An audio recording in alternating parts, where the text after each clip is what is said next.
आज हम बात करने वाले हैं इंडियन स्टॉक मार्केट के उस लेजेंड की जिनका नाम हर इन्वेस्टर की जुबान पर रहता है, राकेश झुनझुनवाला। इंडिया की सबसे बड़ी वेल्थ क्रिएशन स्टोरीज में से एक की शुरुआत पता है कहाँ से हुई? सिर्फ इतनी सी रकम से। तो सवाल ये उठता है कि आखिर कैसे कोई इंसान बस इतने से पैसों को 50,000 करोड़ रुपए से भी ज्यादा के एक विशाल पोर्टफोलियो में बदल सकता है। चलिए आज इस कमाल के सफर के पीछे की सोच को समझते हैं।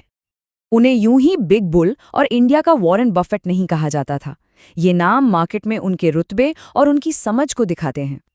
तो ठीक है, चलिए शुरू से शुरू करते हैं। सबसे पहले ये समझना जरूरी है कि उनकी शुरुआत कैसे हुई और उनकी सोच, उनकी स्ट्रैटेजी टाइम के साथ कैसे बदली। उनका सफर 1985 में सिर्फ 5,000 रुपए से शुरू हुआ था। और जरा ये टाइमलाइन देखिए, ये अपने आप में एक पूरी कहानी है। टाटा टी में उनका पहला ही ट्रेड इतना जबरदस्त था कि 3 महीने में पैसा 3 गुना हो गया। 1989 आते आते वो एक स्मार्ट शॉर्ट टर्म ट्रेडर बन चुके थे और अपनी कैपिटल को 20 लाख के पार ले गए थे।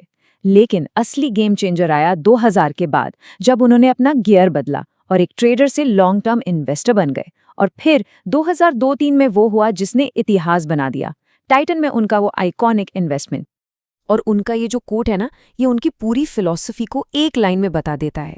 उन्होंने बहुत जल्दी ये बात समझ ली थी कि असली पैसा इंतजार करने वालों के पास आता है, जल्दबाजी करने वालों के पास नहीं।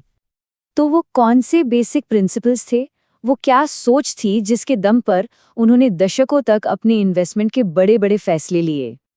उनकी चेकलिस्ट आप देखेंगे तो बहुत ही सीधी सादी लेकिन कमाल की असरदार थी। पहला सवाल, क्या बिजनेस में ग्रो करने का दम है? दूसरा, क्या मैनेजमेंट पर भरोसा किया जा सकता है?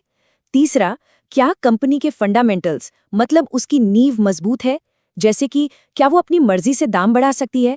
और चौथा जो सबसे जरूरी था, क्या इस कंपनी पर इतना भरोसा है कि इसे सालों साल होल्ड किया जा सके? अब देखिए, जब भी मार्केट गिरता था तो ज्यादातर लोग तो पैनिक कर जाते थे, लेकिन झुनझुनवाला का नजरिया बिल्कुल अलग था। वो इसे एक थ्रेट नहीं बल्कि एक अपॉर्चुनिटी की तरह देखते थे। उनका मानना था कि अगर कंपनी अच्छी है तो गिरावट ही खरीदने का बेस्ट टाइम है। और यही सोच शायद उनकी सबसे बड़ी ताकत थी। वो गलतियों से डरते नहीं थे, बल्कि उन्हें सीखने का एक जरूरी हिस्सा मानते थे। और इसी वजह से वो लगातार सीखते और बेहतर इन्वेस्टर बनते गए। तो ये तो हुई फिलॉसफी की बात, पर असल में उनके पोर्टफोलियो में ये चीजें दिखती कैसे थीं? चलिए देखते हैं। जरा इस चार्ट पर नजर डालिए। ये साफ दिखाता है कि उनका पोर्टफोलियो कितना फोकस्ड था। लगभग 1/3 पैसा सिर्फ एक स्टॉक टाइटन में लगा हुआ था, दूसरा बड़ा हिस्सा बैंकिंग और फाइनेंस में। इससे पता चलता है कि जब उन्हें किसी चीज पर कन्विक्शन यानी पक्का यकीन होता था तो वो छोटा मोटा नहीं बल्कि बड़ा दांव खेलते थे। और ये बहुत ही इंटरेस्टिंग है, उनकी स्ट्रैटेजी के 2 हिस्से थे। एक था कोर पोर्टफोलियो, जिसमें टाइटन जैसी कंपनियां थीं जिन पर उन्हें अटूट विश्वास था। और दूसरा था एक छोटा सा स्पेक्युलेटिव पोर्टफोलियो, जहां वो नए आइडियाज पर छोटे छोटे एक्सपेरिमेंटल दांव लगाते थे, जैसे मंदाना रिटेल, जो एक गलत दांव साबित हुआ। लेकिन चूंकि ये एक छोटा इन्वेस्टमेंट था तो उससे कोई बड़ा नुकसान नहीं हुआ। ये रिस्क मैनेजमेंट का एक बेहतरीन तरीका है। अब बात करते हैं उस एक सबसे बड़े विश्वास की जो उनके हर एक इन्वेस्टमेंट डिसीजन की नींव था। ये एक लाइन उनकी पूरी सोच का निचोड़ है। उनका ये अटूट विश्वास था कि आने वाला समय, ये सेंचुरी इंडिया की है और देश की इकोनॉमी जबरदस्त ग्रोथ करेगी। आप कह सकते हैं कि ये उनका अल्टीमेट फिल्टर था।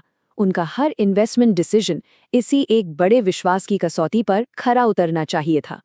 वो सिर्फ उन्हीं कंपनियों में पैसा लगाते थे जो उन्हें इंडिया की ग्रोथ स्टोरी का एक अहम हिस्सा बनती हुई दिखती थी।